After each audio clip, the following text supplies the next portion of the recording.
आज मी उमयमान गावामध्ये आलेली आहे आणि उमयमान गावातल्या सगळ्या गावकऱ्यांमार्फत दरवर्षी गेल्या 5 वर्षांपासून आषाढी एकादशीच्या दिवशी ही वारीचं आयोजन केलं जातं।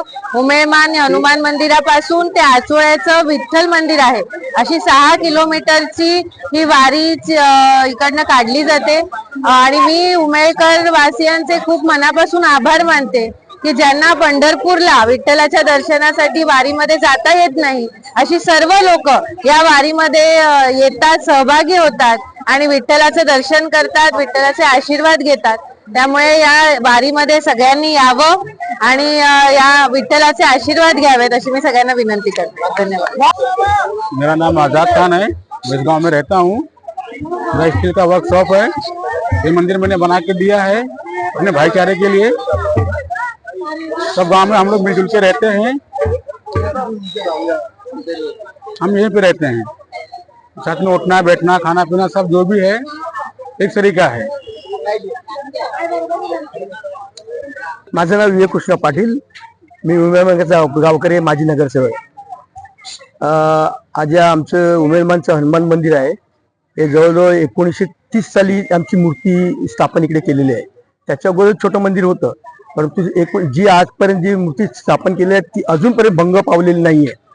तिची तेज आज पण तसंच आहे। आणि आता गावकऱ्यांनी ठरवलं, कोण रोशन पाटील, राजू वगैरे, होनाजी आणि त्याचे सहकारी सर्वांनी ठरवलं की पंढरपूरला आपण जाऊ शकत नाही, म्हणून आपल्या गावातून ही वारी काढायची आणि कुठल्या तरी एखाद्या विठ्ठल रुक्माईच्या मंदिरामध्ये समारोप करायचा।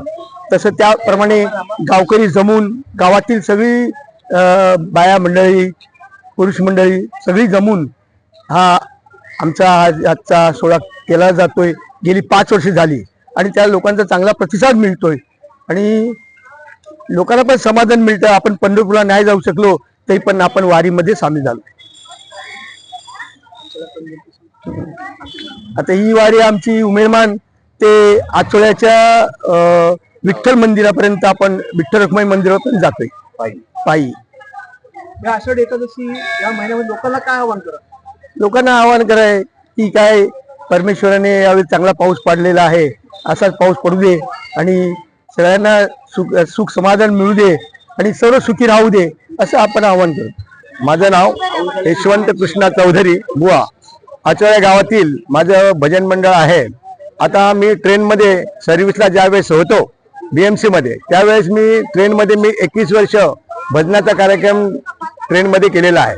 त्याच्यानंतर मी माझ्या आचोळ्या गावामध्ये भजनाचा कार्यक्रम सुरुवात केला आणि आता या उमयमान गावामध्ये माझे 5 वर्ष याना मला या ठिकाणी बोलून भजनाचा कार्यक्रम माझा आणि या सोहळ्यामध्ये मला ते सहभागी करतात, त्याच्याबद्दल त्यांचं मी अभिनंदन करतोय।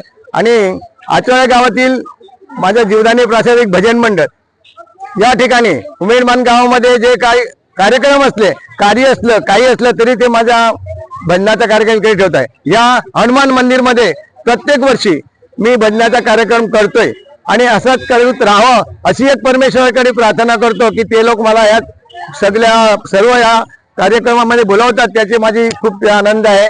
आणि यावेळेस आता सुद्धा त्यांनी मला बोलवलेलं आहे आणि माझ्या हस्ते हे कार्यक्रमाला उद्घाटन सुरू करणार आहेत। तेवढंच मी एक करून पुढचं काय 2 मिनिटं तुम्ही 2 बोलू